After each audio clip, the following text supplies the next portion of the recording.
And now, Move the Sticks with Daniel Jeremiah and Bucky Brooks. What's up, everybody? Welcome back. Move the Sticks. DJ Rhett with you. Bucky has got some. He's got some Super Bowl programming duties, so he'll be back later in the week. Rhett, travel safe. Nice to be home.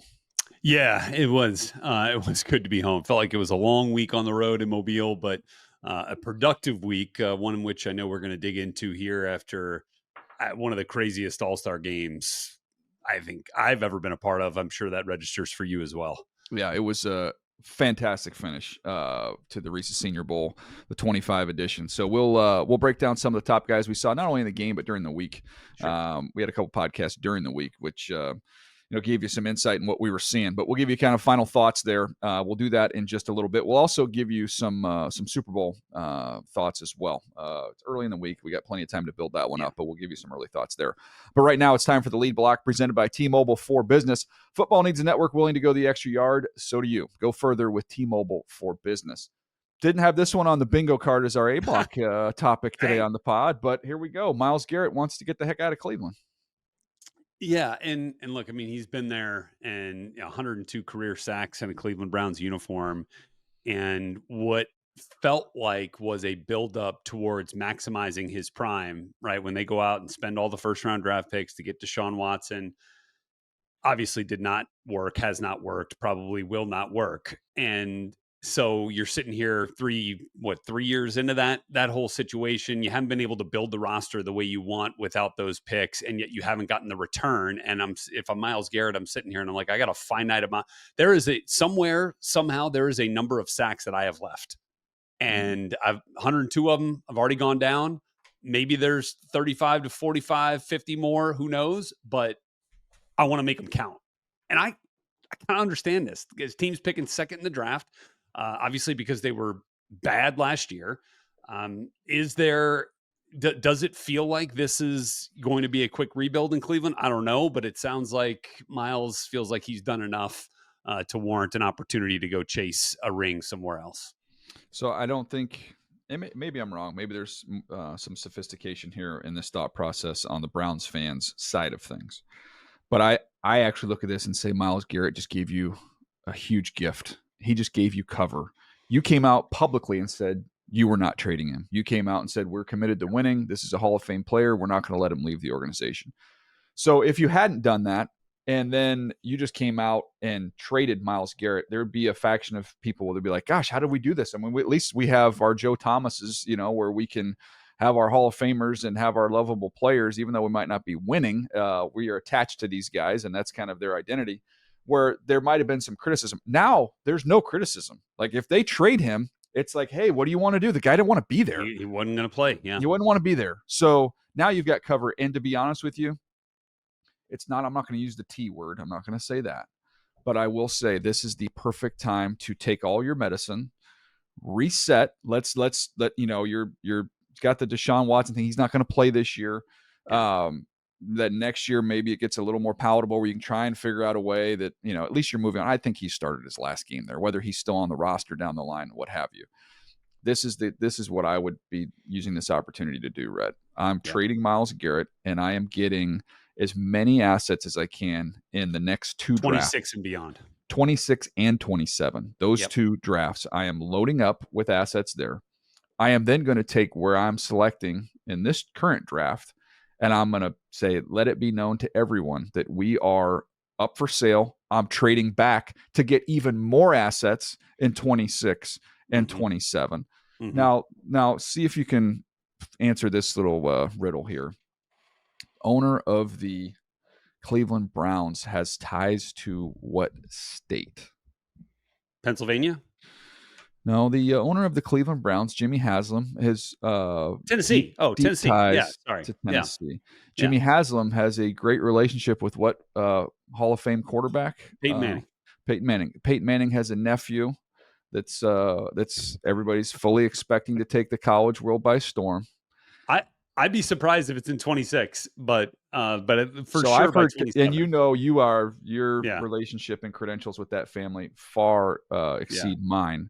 But I was told by people that this is not this is a different era, that Peyton and Eli loved college because it was a college experience and you had the same teammates. You came in together. We're going to win together. We're going to go out together. This is professional football at the college level now. So if you're already playing professional football, you're already getting compensated. You got teammates coming and going. Well, then there's a case, well, maybe we just go ahead and start this thing, after next year. But that's why I'm also baking in 26 and 27. You're going to get a lot of resources for Myles Garrett. So you could hedge your bet a little bit and just say, hey, for the next 2 years, we're going to try and build the foundation for our quarterback, wherever that quarterback might be in the future. And I'm not putting all my eggs just in that basket. There's some other exciting quarterbacks coming down the pipeline here in college football over the next few years. And I won't mention them by name because I get in trouble for doing that. But there's more than one. So that's my thought process on it. If I'm Cleveland, I'm saying, okay, this is a time for us to reset. Let's regroup and let's think about the future here. Yeah. And look, I think that makes the number 2 pick this year really intriguing, and as you're talking about, can you package it to get out, but who's going to be fighting to get up there? If the quarterback goes, if Abdul Carter's there because, Cam Ward, or Shadur Sanders, whoever goes number 1 and Abdul Carter's there at number 2, I do think there's value in market for that pick. I think there's also value to take that pick and to make that pick, especially if we've already moved on from our cornerstone edge rusher, man, to just go bang, bang. We got the next guy we feel like to build around. So let me play the other side of that. That would give them what? An elite rusher, right? They have an elite rusher right now and they stink. So that's the problem, is the elephant in the room is that they've got to find the quarterback. And I don't think that's the right fit for them in this current group of quarterbacks. I think I would agree. And we're not even sure where the Titans are going at number 1, right? I mean, at this point. So, I think Abdul Carter's the best player on draft. They take Abdul Carter, I'll praise him for it. And of course. And then you use the savings from Myles Garrett's contract in the future to be able to help yourself.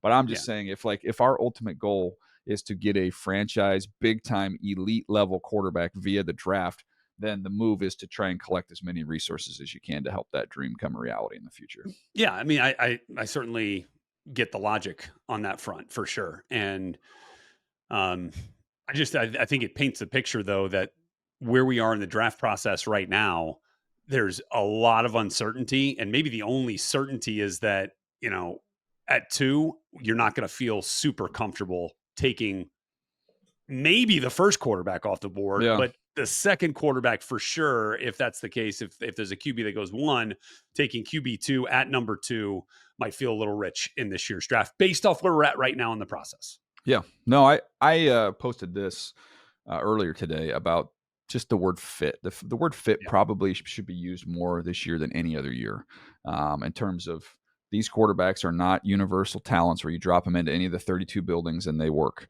They are a very specific set of skills. I had this conversation with a league executive about Dylan Gabriel this last week, and we were just talking about saying, look, I know he's not big, but he said with the way he plays, you pop him in as Tua's backup. I think that's a home run right there. If he goes to Miami, he can do all the stuff Tua can do. He's just a little bit smaller version.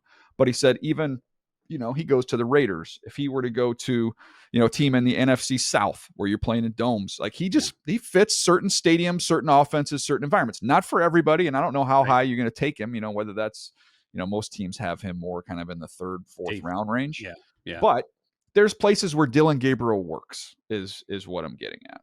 Yeah. That's just an example. And we're going to find, the best opportunities, for Jackson Dart and Jalen Milroe, and even up at the top with Cam Ward and Shadur Sanders. And we'll weigh those fits. And that's part of the fun of the next couple of months as we get closer to Green Bay.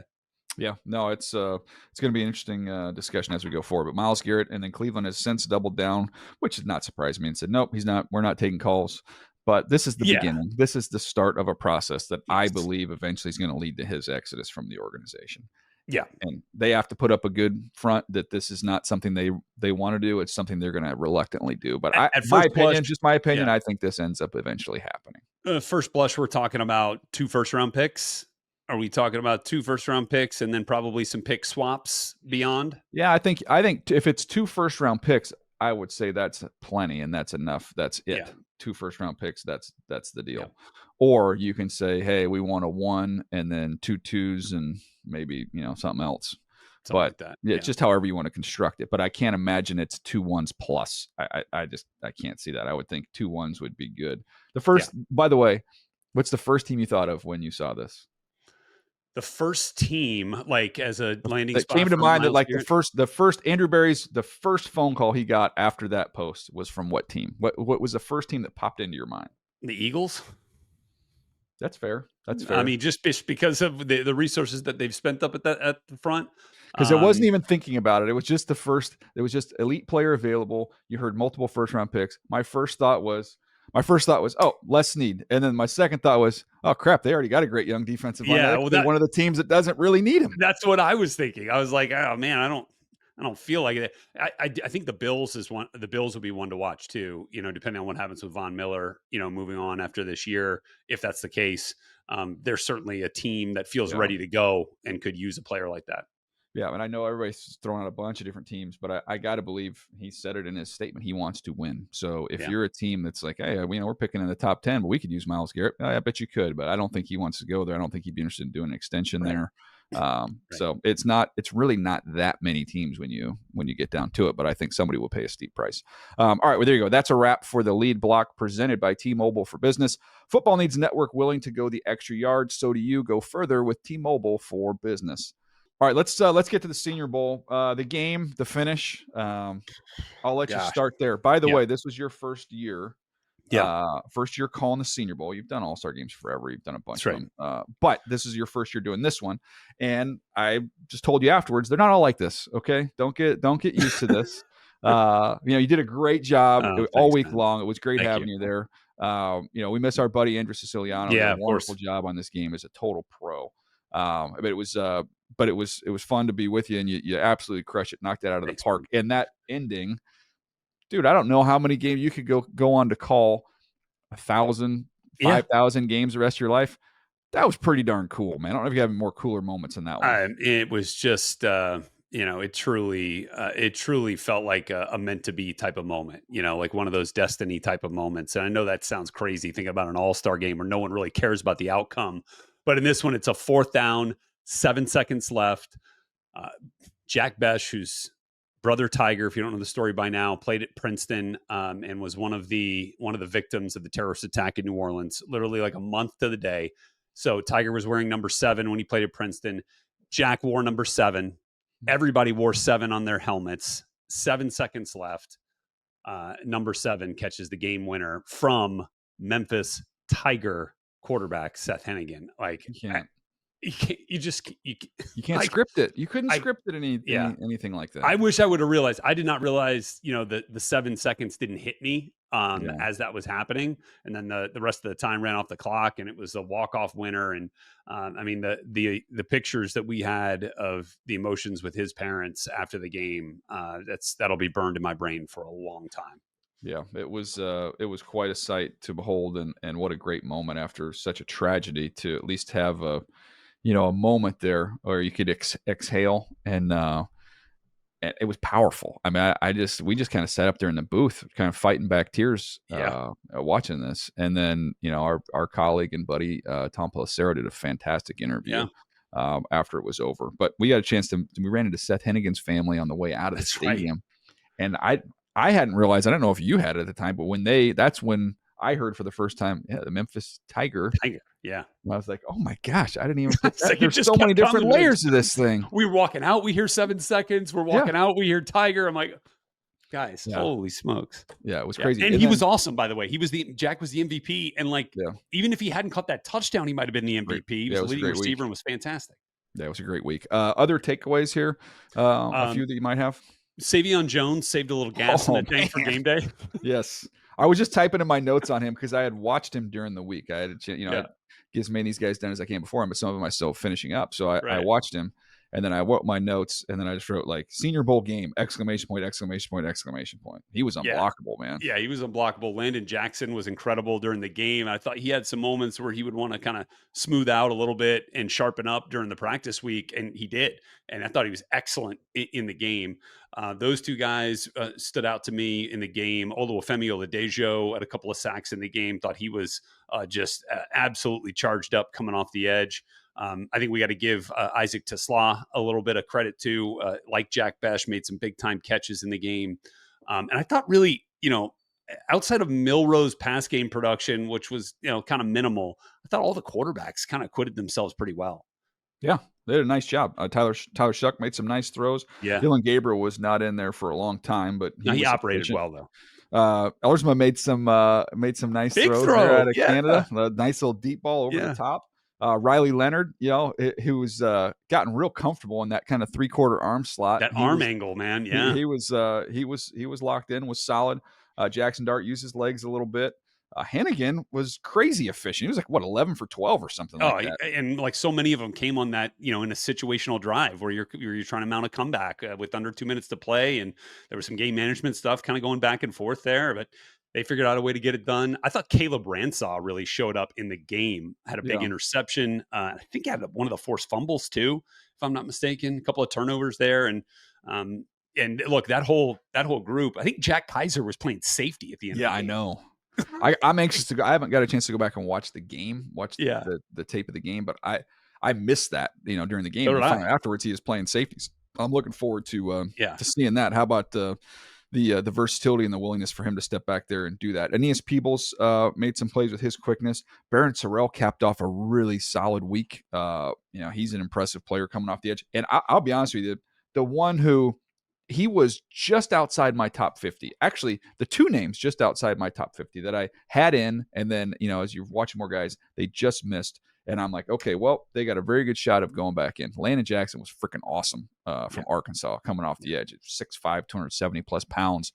They couldn't block him. I mean, they had no answer for him off the edge. That's one. And then Jaden Higgins from Iowa State, who's a big physical receiver. We got so many of these little guys, that you're watching, and I'm like, okay, this is a power forward who made some plays in the game and had a really solid week. I think he's going to go in the second round. Yeah, I thought he was excellent. I wanted to see a little bit more in the one-on-one settings that we didn't get a chance to really with him, but then he really turned it on, and I think kind of showcased a little bit of his mentality, which is a little bit of that kind of bull in a china shop, a little bit of that Jared Verse kind of like speed to power, like versatility, like played with an edge, played with a mean streak, relentless effort. Like a lot of that stuff really showed up to me on Jackson in the game. Yeah, they never really got Kyle Williams going, who had a great week of practice here from Washington State. But anyway, he helped himself overall in the game. I would say another one, Marcus Bowe from Purdue, who in some one-on-ones had some issues with some power and some strength issues.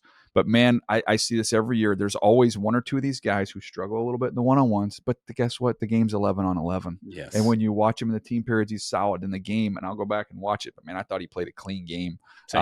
So I think he's another one who definitely helped himself with what he showed there in the game. All right, let's switch gears here, Rhett. It's time for Winning Combination presented by Reese's Chocolate Lava Big Cup. We're going to jump in, by the way, on the heels of the Reese's Senior Bowl. It's a very seamless transition. Let's get to some early Super Bowl thoughts here. What are you thinking? It's early in the week as we're recording this Monday morning. Players just got there yesterday. But man, I'm starting to. I know a lot of people didn't want this matchup. I'm pumped for this matchup. I'm looking forward to it. I mean, it's really, it's blue chip talent in the trenches. And I think that's something that we talked about this being the meat and potatoes draft, right? That's what you said at the during the Senior Bowl. And I think, this is, if you love that, this is going to be a game for you too. Cause here we go. Like what's the health of the Eagles interior offensive line with Dickerson and with Beef Jerky? And can they figure out a way to deal with Chris Jones on a consistent basis enough to allow Saquon Barkley to do what he's done all year long? And that is, wreck shop and then, throw out 4, 5, 6 yard gains. Then at some point, 2 of those are going to turn into 60+ yard runs. So like that to me right now on the surface is just the biggest piece of the chess game for me, is how they deal with Saquon up front. And then whether the Eagles offensive line is going to be healthy enough, feeling, good enough to kind of continue to create that havoc up there for Saquon. I think the entire game comes down to one thing and one thing only. The Kansas City Chiefs have lost one Super Bowl with this group. What happened in that ball game? They got crushed on the They edge. could not protect and got eviscerated by the defensive front of the Tampa Bay Buccaneers.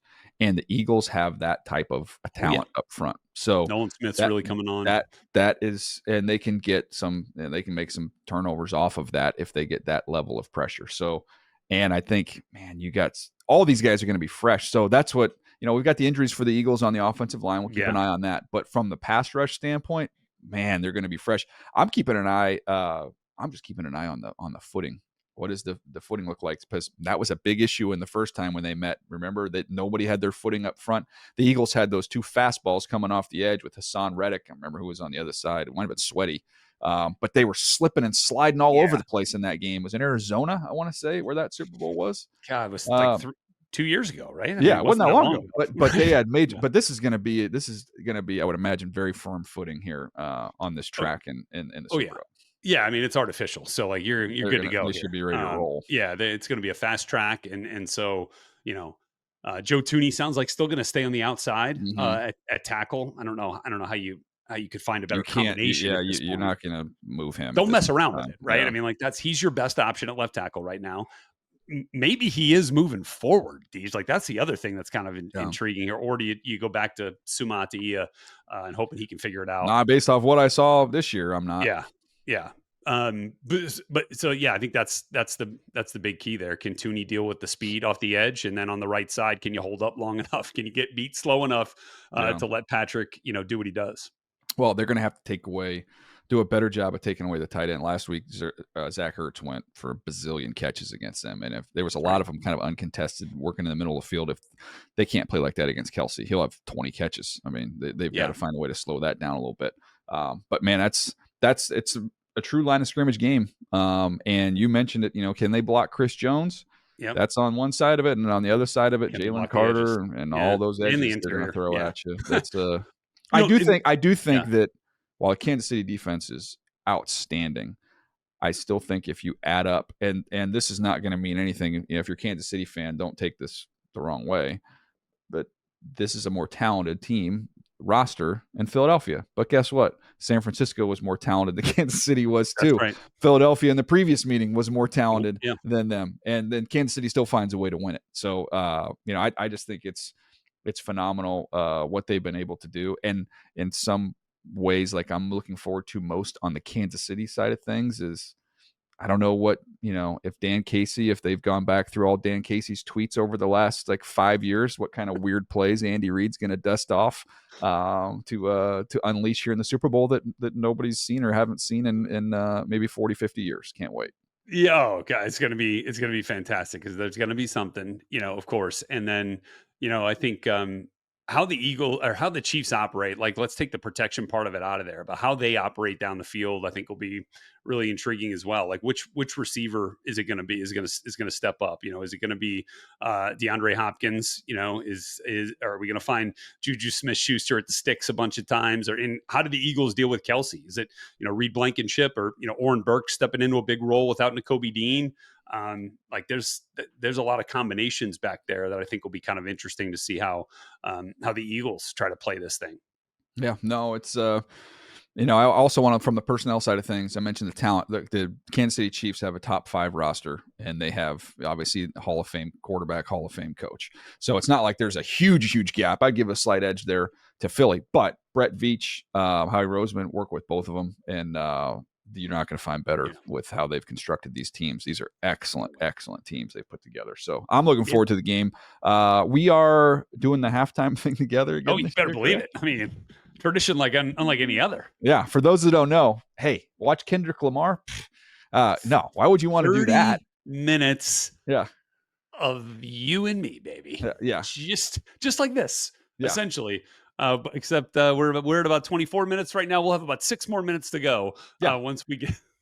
Don't have expectations high, and by high I mean expecting to see video highlights. Right? No. You're not allowed to do that. We might reenact some. We might actually demo some of the highlights for you guys. So that so it'd be like it's. big. I'm already thinking like it would be like, okay, like the chapstick. This is Xavier Worthy, okay, and then this case is Cooper DeJean. So he got by him, he stacked him, Right. and then broke off on a corner, and then it was just a bucket throw. You know, it was just dropped in the bucket beautifully.